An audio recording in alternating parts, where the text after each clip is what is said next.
Okay, I wanted to correct Max's hind end. He's in a front finish position, so I'm going to take advantage of that. I'm going to snub him up short with the leash. I'm going to step in really close. And I'm going to ask him to heel, and I'm going to use the E-collar 17. I don't need much. But I'm going to keep him so short that he can't go crazy and swing out wide. The only thing he can do is pivot his butt around. Max. Heel. Heel. Come on. Good boy. Okay. What I did is I removed every option except one. Now I'm going to do that again. Sit.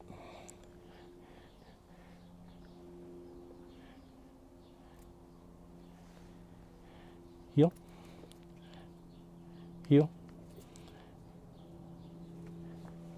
Okay, now the first heel with just pinch collar. Sit. He heeled part way. I reinforced it as soon as he started settling into that sit. I reinforced the command again with the E-collar on 17. Now I want to motivate him to not do that. I want to take that stop out of him. So I'm going to use the collar on a 23. The first request is just with the pinch collar. If he tries to settle before he gets into heel, I'm going to use the E-collar. Max. Heel. Heel. Okay. Now he didn't overreact, so I'm going to go to a 30. Good boy. Sit. And what I'm looking for is one crisp move all the way into the heel position. Heel.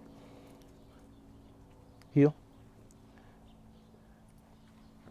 Okay, that wasn't too bad.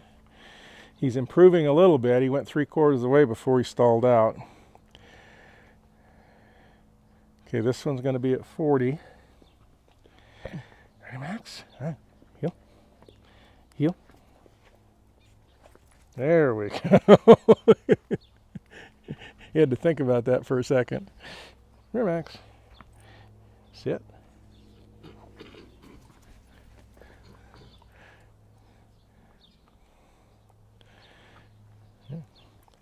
Heel. There we go. All the way into the heel position.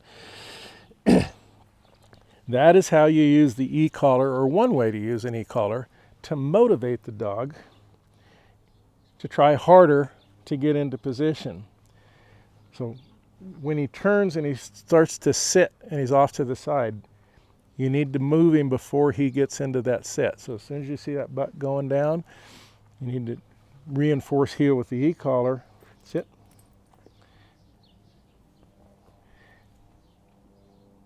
To teach him that he's not supposed to stop. He's supposed to come all the way into a heel position.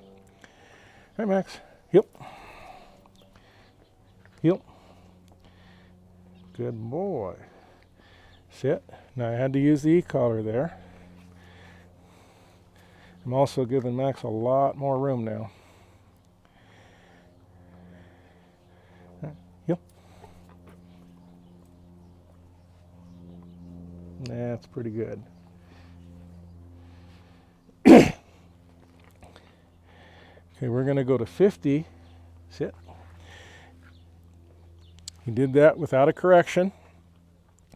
We're going to give him several repetitions here, and the only time we're going to use the collar is if he tries to sit before he gets into heel. Momentary? Excuse me? Momentary? No, actually I'm using continuous. Jennifer asked if I was using the nick. On this particular dog, I'm using a continuous. On the huge majority of dogs, a 50 with a continuous would have them doing cartwheels. Max is a more stoic dog. He needs a little bit higher correction to move him. Here, Max. Heel. Heel. You kind of got it. Heel. Come on. There we go. There you got it. That's a good boy. The reason for the placement on the flank instead of the neck is I want to move the back half of the dog. If you put the collar on the neck, most dogs can figure it out, but actually it's a lot easier for them to understand that I want you to swing your butt around. If you put that waist collar on, and the receiver is low on the flank, has a little bit of lifting action. Sit. You ready? Heel. Good boy. That was pretty nice. Sit.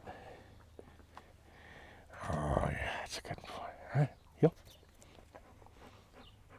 He's got it. Now, just because he does it for me, doesn't mean he'll do it for Jennifer. So we're going to switch handlers on him. Jennifer's going to ask for exactly the same movements. Dogs will actually behave different for different handlers, so we change handlers on them all the time.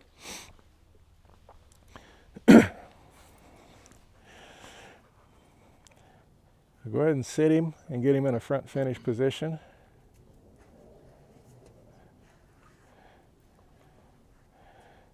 Okay, there you go. Use the collar only if he stalls.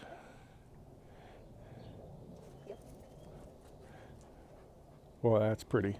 That's nice. And when he does that, reward him. Tell him what a good dog he is. Scratch his ears, let him know that he did what you wanted.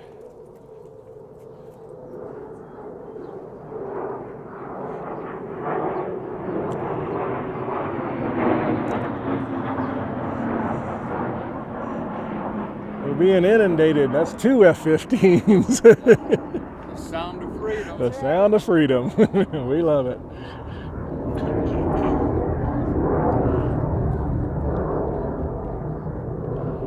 Now you'll notice that Jennifer's, look at the severity of the pinch collar reinforcement that she's using. She is barely rattling the chain there. When you get the dog to this level, you're offering a tiny, tiny bit of motivation. Yeah, he's anticipating. Now with him hooking around behind her a little bit, we'll straighten that out in time. But the dog is showing a very, very cooperative attitude right now. He's trying hard to do what we want.